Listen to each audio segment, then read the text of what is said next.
The Locked On Top 10 Champions of the Stanley Cup in the Cap era. The poll published yesterday, and it caused quite a stir on social media.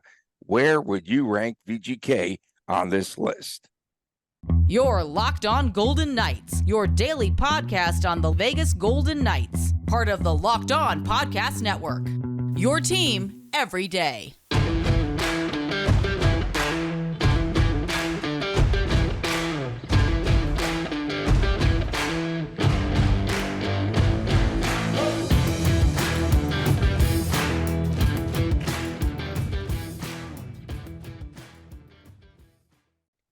Hi again, everyone. Tony Cardasco and Chris Golick from Las Vegas. Thanks for making us your first listen each and every day. We appreciate you doing that. Make sure that you subscribe to the YouTube channel, Locked On Golden Knights, and find us on Twitter at Tony Dasco, at TD Chris G, at Locked On VGK. So, Chris, yesterday, Locked On's top 10 champions of the salary cap era poll released, and it was, to say the least, controversial. At last check, there had to be like 600,000 views. And I'm going to go through my top 5 that I voted, and then we could talk about where VGK should land on this list. I went with, and again, I think one of the recurring themes by the fans, not just here in Vegas, but around hockey fans around the NHL, was recency bias. And of course, that's bound to happen. I went with Colorado, number 1, 16-4 in the playoffs, never really faced elimination, a couple of sweeps in the playoffs. I think they should be considered. And then number 2, I went Tampa's 2020 team, and then Tampa of 2021. And then I ranked the Caps of 2018 over VGK, because they beat the Golden Knights that first season. So those are my top 5. Should be ranked higher. I know you have a case, and you'll have an argument for the Chicago teams of 2015 and 2013.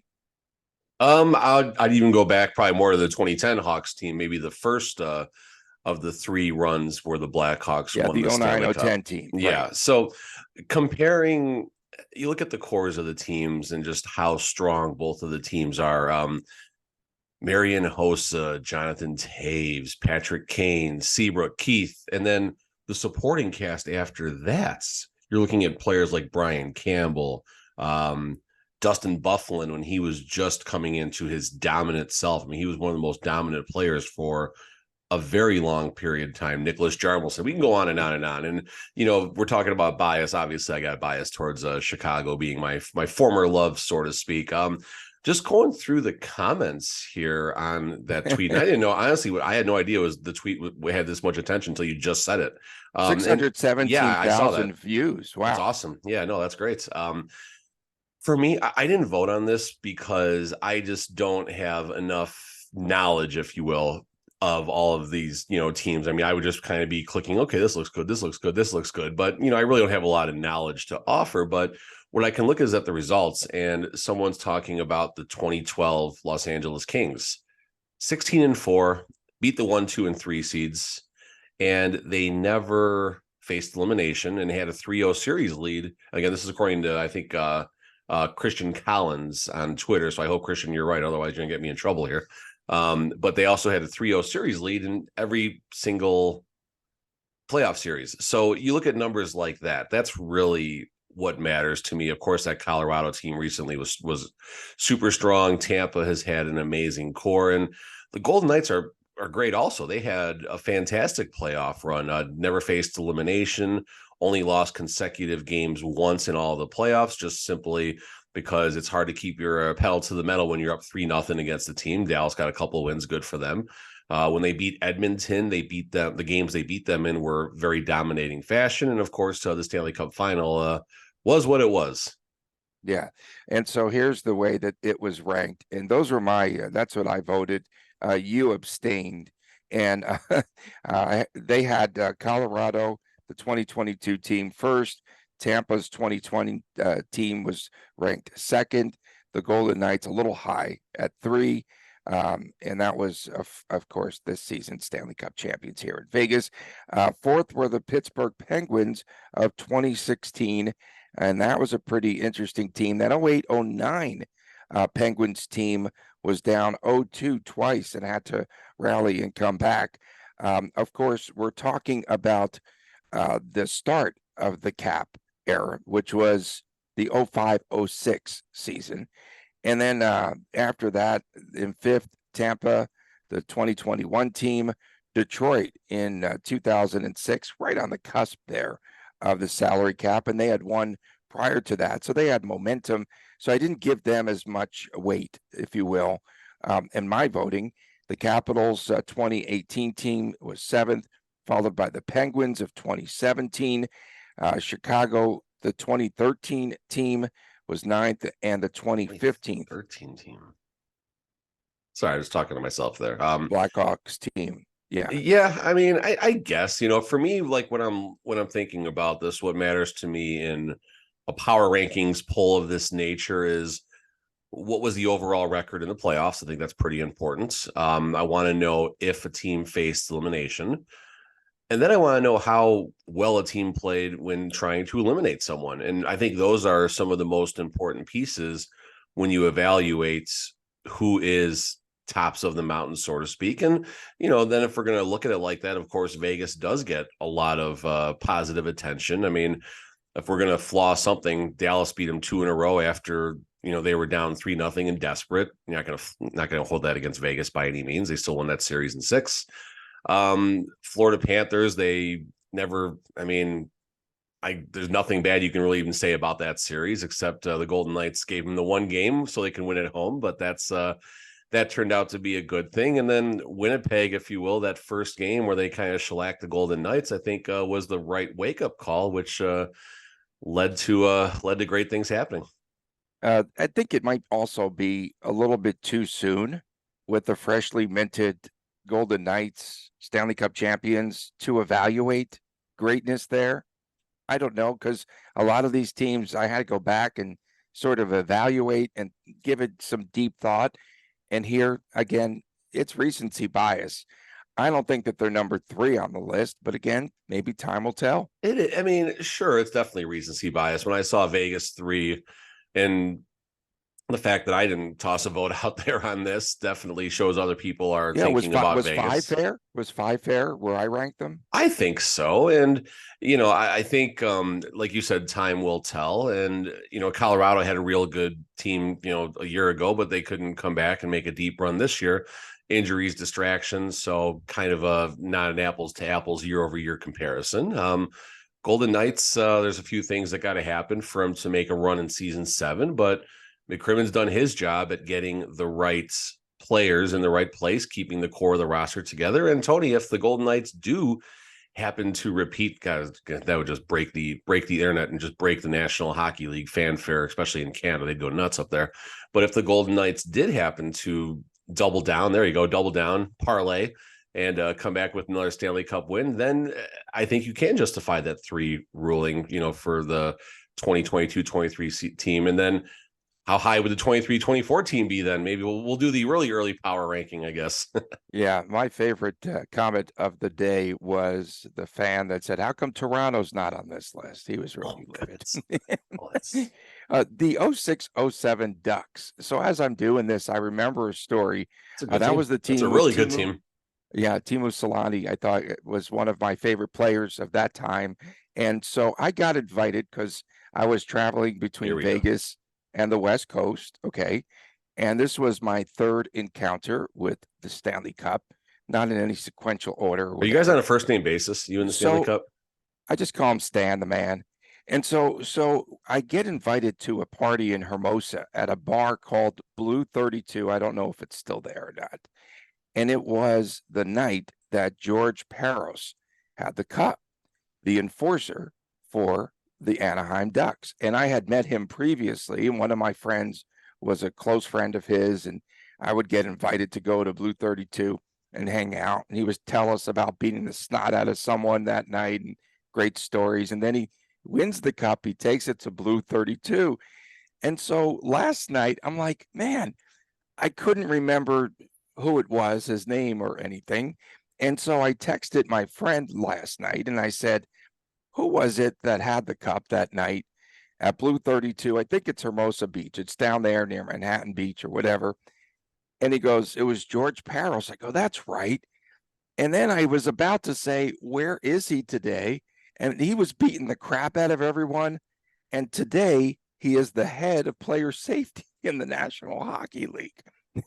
So, it's funny how that works out. That's how that worked out. That's a Vegas thing, right? That's why, back in the day, all the surveillance, and security teams for the casinos was hiring the old card counters and casino cheats to help. So that's a page out of the book of Las Vegas right there. So that was a lot of fun. I didn't bore you with that story, I hope. That was fine. It was fine. It took a second. The build was a little long, but we got there. How did VGK become road warriors this past season and winning the Stanley Cup? We'll talk about that when we return right here on Locked On Golden Knights. Take your first swing at betting MLB on FanDuel. Get up to 10 times your first bet and bonus bets up to $200. That's right. Just bet $20 and you'll land $200 in bonus bets, win or lose. That's $200 you can spend betting everything from the money line to the over-under to who you think will be hitting the first home run, to pitchers getting the number and amount of strikeouts, all of that. It's on the app that is safe. It is secure. It is super easy to use. Plus, when you win, you get paid instantly. That's no better place to bet on MLB than at FanDuel, America's #1 sportsbook. Sign up today. Visit FanDuel.com/lockedon. Get up to $200 in bonus bets. That's FanDuel.com/lockedon. FanDuel, official partner of Major League Baseball. Welcome back to Locked On Golden Knights. Tony Cardasco and Chris Golick from Las Vegas. Thanks for making us your first listen each and every day. We appreciate you tuning in. Please subscribe to the YouTube channel. And coming up in our third segment later on this morning, it's that time of the week. It's time for WTF, What the Friday. And in the midst of all those shenanigans and everything about the poll, we got a ton of comments. So I want to move along in this segment and get to that third segment. But I do want to give it its just due, because in going back and looking at some stats yesterday, the Golden Knights, we know that they were strong on the road, right? But 73% their winning percentage on the road this past season. Really? I think so. Figure it out. 26, 7, and 8.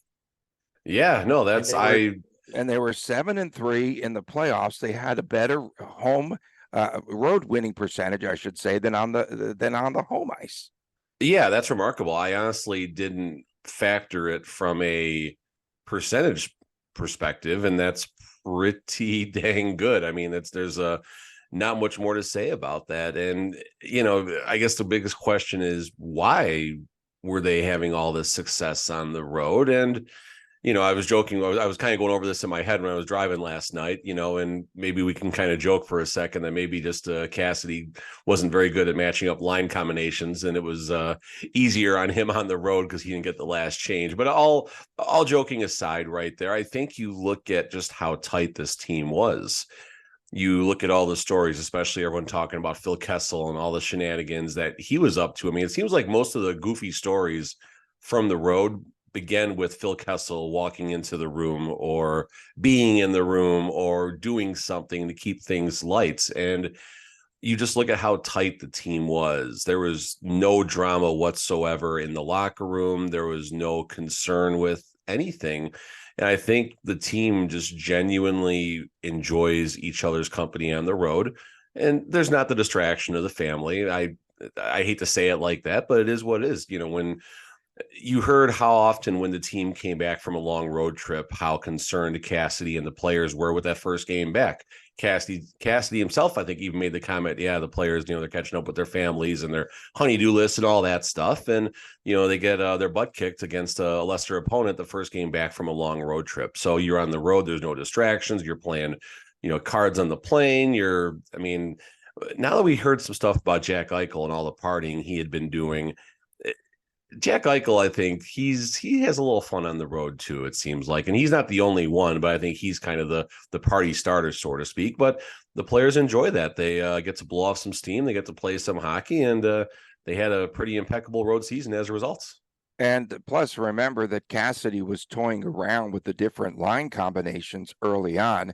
And this is when they had a chance to pretty much practice because they had a little bit more time on the road. And we know that they had that span from November through December where they won 9 of 11. They were like 9-1-1, I think, at one juncture there. So it definitely was starting to pay dividends. They were coming together as a team. And another thing too, Chris, is this VGK team has always been pretty good on the road from day one. In the first season, if you recall, they broke Anaheim's record for most road wins in an expansion season. And I think that number was 18, and they wound up winning 22 games on the road in that first season. So they've always been a pretty good road team starting from day one.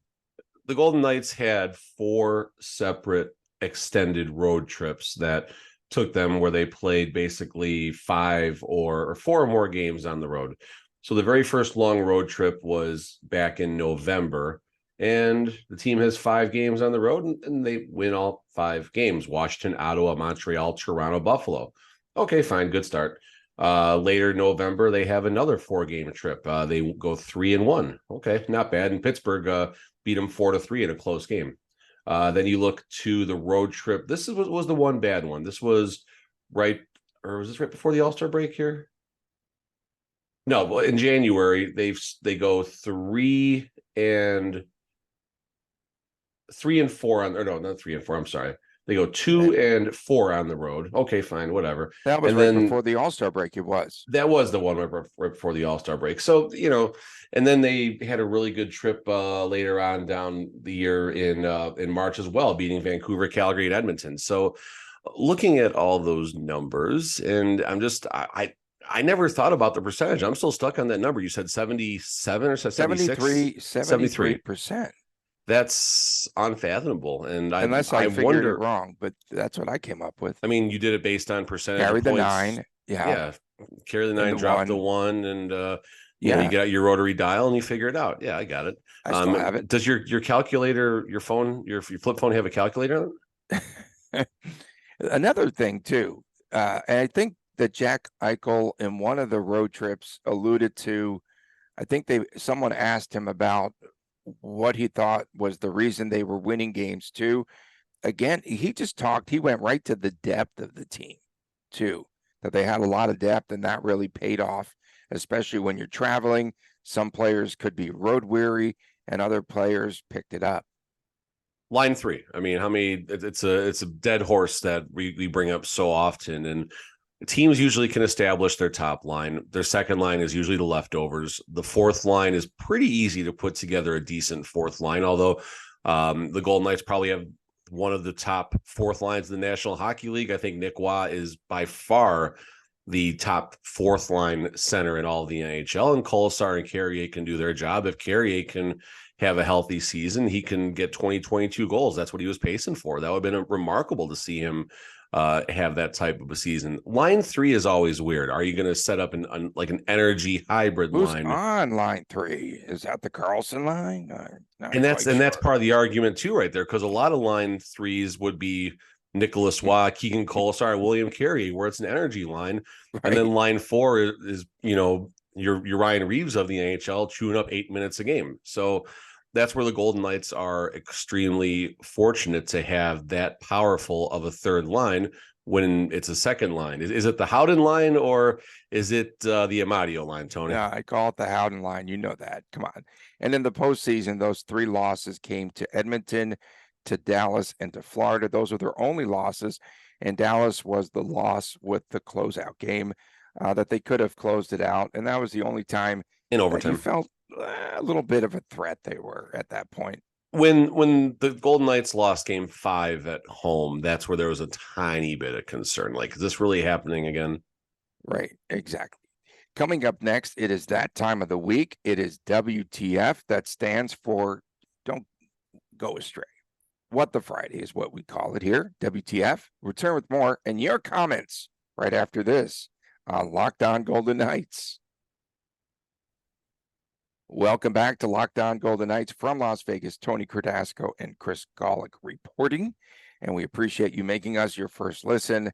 Make sure that you go to the YouTube channel, Locked On Golden Knights, and please subscribe there. So we had so many comments yesterday about the Locked On poll. I thought perhaps we could get lost, but we did not. We did not. We had so many WTFs, and one came from our good friend, the host of Locked On Anaheim Ducks, Jason Hernandez. WTF is this weird, what's up with this weird weather in Vegas this week? He was here. I was supposed to catch up with him at the Las Vegas Aces game. I mean, it's not 110, but those were some odd storms earlier in the week. Also glad to be back in town. This is normal in Vegas, dude. This is normal. WTF, Andrew Adams at Triple AUT Hockey.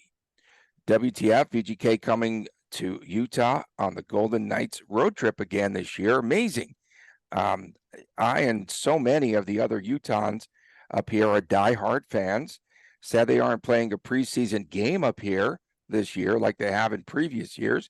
Happy for this clinic and party for my kids, though. WTF. I like that one. And I'm going to go a step further with that. WTF is up with another VGK road trip. I'm going to go the other way. They don't need it because they're no longer partners with AT&T Sportsnet. Why would they? Come on, man. They were doing it to promote that they were the kings of the Rocky Mountain, according to Mr. Bill Foley. So they're going to go to Reno and to Boise and to Bozeman and to that other hotspot in Ogden. And again, it's not to own the Rocky Mountains anymore. No more AT&T Sportsnet. WTF. WTF. I mean, just real quick on that, I think it's still a nice thing for Vegas to expand a little bit and just try and continue to be the home team, if you will, for places outside of Vegas. And it's a good thing. Sure, of course, the TV side carries a little more weight to it because of all the money that comes in as a result of that. But it's still good to see the Golden Knights doing this. And you mean, you said yourself, the tweet you just read, that person, their family enjoys this every year. Maybe they'll get lucky and they'll catch a glimpse of the cup. Who knows? I got two quickies. And I'll let you go wherever you want to go with this. Well, keep in mind, though, too. No, keep in mind that they have had players, and hopefully they bring some star players, because last year, I remember, it was Braden McNabb and Shea It Ain't So Theodore. Whoever goes. His wife said to stay till the end of the clinic. We haven't busted that out in a while. We haven't busted that one out in a while. It's been a minute. That was pretty good. That was to the effing clinic, right? I think is what she said, to be fair, but yeah. All right. So two from me really fast here. One, today is August the 4th, according to this clock and calendar right in front of me here. Today is both my kids meet the teacher day. The kids in Vegas go back to school next week. Nah. That is way too early. It's hot. They can't go outside. I mean, if they do go outside for PE, that's not a good thing, but they can't go outside. It's just, like a lot of schools wait till even to the end of August and stuff like that. And just way too early. So Clark County, like, on one side, I get it. Like, if it's going to be hot, at least have them inside, hopefully an air-conditioned classroom. Say hopefully, because, CCSD, see about that. So WTF for having the kids go back to school way too WTFing early. There you go. Didn't you take them away on a vacation last year just to kind of prolong things, or was that? I mean, that's that. Well, we had a Chicago trip, but it wasn't necessarily for vacation reasons. But we get them some R&R time. They get some hokey days. You know how that goes. Maybe a weekday Golden Knights game. We'll go a little late night. You know what I'm saying. And then the next one for me kind of surrounds my card business a little bit here. So obviously, you guys know the big part of my business is opening boxes and boxes of hockey cards all day long for people, and hopefully trying to pull big autographs and just real special, valuable cards. So Upper Deck just had a release. Actually, it's this box right here. Here you go. This box right here, 2021, 22 credentials. It's like a $130, $140 box. You get an autograph in each box and some other good cards, hopefully. Cole Caulfield, possibly the biggest rookie prospect that is from that year, does not have autographs in that product. That's not a good thing, Upper Deck. Upper Deck Stature, that's another product that comes out in a week and a half, a very hot product that collectors look forward to. For whatever reason, Cole Caulfield does not have autographs in that. So I got a WTF for Upper Deck for not having the best rookie prospect not being featured in some of your products, which is just odd. So there you go. WTF, Upper Deck. WTF, what is up with the Henderson Silver Knights hyping Brendan Brisson? They keep putting out these tweets. He's him, or I don't even know, but they're hoping that he turns the corner, as are we, this upcoming season. Could this be a make or break season for Brendan Brisson? I believe so. WTF. Stop hyping him up. He came in with a lot of pressure on him. Leave the kid alone. WTF. And that part is definitely fair, but I mean, let's look at his first full professional season in the A. 18 goals, 19 assists. He gets 37. That is so cool. Yeah, come on.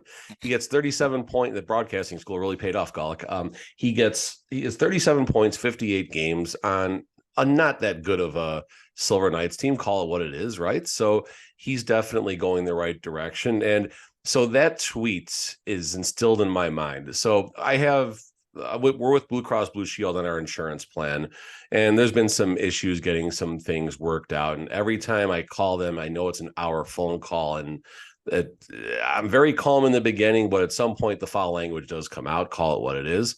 But yesterday, when I was dealing with a problem with them with our insurance, all I saw, Tony, was that tweet that you retweeted with Brendan Brisson. So all I saw was his one-timer and those goals that he had while I was talking to Blue Cross Blue Shield. So now Blue Cross Blue Shield and Brendan Brisson are Brendan Brisson and Blue Cross Blue Shield are stuck in my head now. So whenever I see Brendan Brisson, I'm just going to want to just. All right, our good friend Rita Homan. Rita, oh, this is good. WTF? What's the salty TBL player, Shacheniko? However, Sugarchev. I know this is how she spelled it, though. Oh, it's how she's joking. Attacking the Leafs fans for enjoying their first series win in years. Let people enjoy things. WTF. So, but here's the thing. I put this actually in my daily column for Vegas Hockey now that came out like 3 a.m. So really quick, folks, the storyline there goes, Sugarchev did an interview with Russian media, and someone, I don't know who, basically did a Google Translate of it, where it sounded like the only thing Sugarchev was doing was blasting and tearing apart the Toronto fan base for celebrating a win, when basically Sugarchev was saying, listen, we had some guys get injured. They didn't win anything, being the Toronto Maple Leafs. They won a series. Their first time they got past the first round in like 2 decades or something like that. So he was saying they should dial it back a little bit. He wasn't just teeing off on him. So Reed, I get what you're saying. What do we got here? Is that you with the cup? Who is that? That's George Paros in front of Blue 32 with the cup, dude. Nice. That's pretty good. I like that. That's pretty good. It's pretty funny. That's pretty good. I like that. So yeah, I mean, Sugarchev, I mean, he gave an honest interview, too. And yeah, so that's whatever. Okay. Get over it, people. Get over it, people. We thank everyone for tuning in. We appreciate all those comments. We're sorry. We apologize. We couldn't get to all of those in the effort of time today, but thanks again to everyone. And thanks to our everydayers for making this show happen. For my man, Chris Golick, I'm Tony Cardasco. Make sure that you subscribe to that YouTube channel. Have a terrific weekend. We'll see you here on Monday, right here on Locked On Golden Knights.